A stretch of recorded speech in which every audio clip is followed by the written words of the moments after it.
जय श्री राम।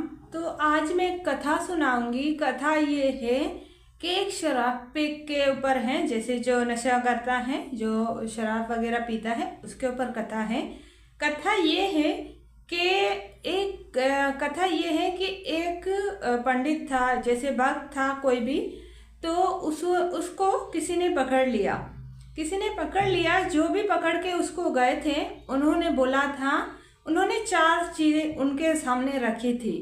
एक था लिक्विड फॉर्म में, मतलब शराब था, और एक लड़की दी गई थी गलत काम करने के लिए, और दूसरी चीज़ उसको मांस दिया गया था, मांस खाने के लिए, क्योंकि जो हमारे सनातन धर्म में होते हैं ना, वो पंडित मतलब गोश्त वगैरह हमारे सनातन धर्म में मना है, तो वो उन्होंने गोश्त रखा गया था।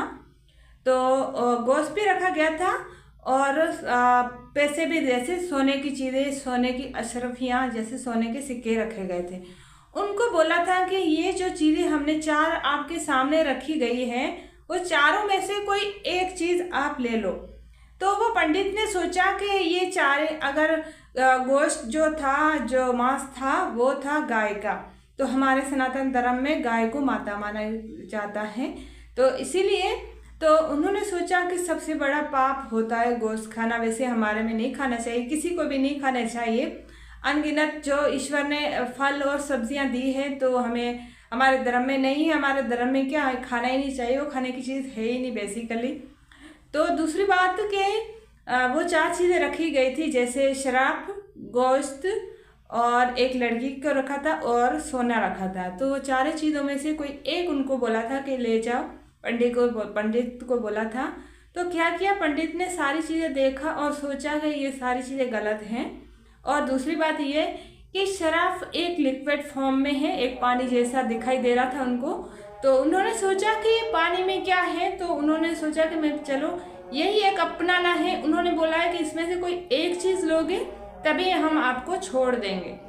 तो फिर उन्होंने सोचा कि चलो शराब क्या होता है, लिक्विड फॉर्म में है, तो मैं ले लेता हूँ, पी लेता हूँ।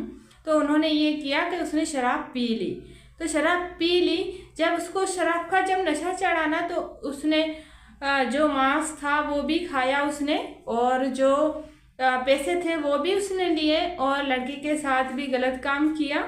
तो कहते हैं कि शराब, लोग कहते हैं ना कि लिक्विड फॉर्म में है, कोई पाप या कुछ भी नहीं होता।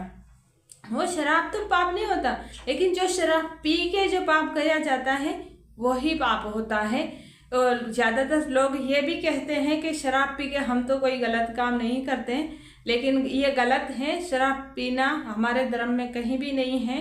पहले ज़माने में ये था कि जो ऋषि मुनि थे, जो जंगलों में जो भी रहते थे, जो पहले इतने बड़े बड़े शहर वगैरह नहीं होया करते थे, तो इसीलिए वो था, शराब तो सारी जड़ी बूटियों को मिला के ना एक दवाई बनाई जाती थी। उसको मतलब एक दवाई के तौर पे लिया जाता, जैसे जुकाम वगैरह की कोई भी दवाई हो, उसके लिए लिया जाता था। लेकिन अभी ये नहीं है, ये एक नशा बन गई है और लोग पीते रहते हैं। शराब पीना स्टार्ट कैसे होता है, क्योंकि जब बच्चे नौजवान होते हैं, बच्चे तो दोस्तों के साथ जाते हैं आते हैं, तो वही दोस्त उसको शुरू में मुफ्त की, मतलब फ्री में ही उसको पिला देगा, बोलेगा पी, बहुत अच्छी है, 1 बार पी, 2 बार पी। स्टार्टिंग में ऐसे करते हैं। फिर अपने वही बच्चा 1 बार पी, 2 बार पी, फिर दोस्तों के मिलजुल के पीने लगता है। फिर जो भी पैसे होते हैं घर से, जो भी उसके पैसे होते हैं, वो वेस्ट करने लगता है। तो सबसे पहले स्टार्ट ही नहीं करने दो, अपने बच्चों को ख्याल रखो, अपने बच्चों को स्टार्ट नहीं करने दो। शराब पीना 1 बार भी कहीं भी पीना नहीं सीखने देना चाहिए। 1 बार भी बच्चों ने पी लिया तो फिर वो पीते जाएंगे। तो मेरी कहने का मतलब यही है, कथा सुनाने का मतलब यही था कि अपने बच्चों का ख्याल रखो। कहीं एक बार भी 1 घूंट भी भर लिया ना, तो फिर वो बार बार भरता जाएगा और पीता जाएगा। तो अपना बच्चों का भी ख्याल रखो। जय श्री राम।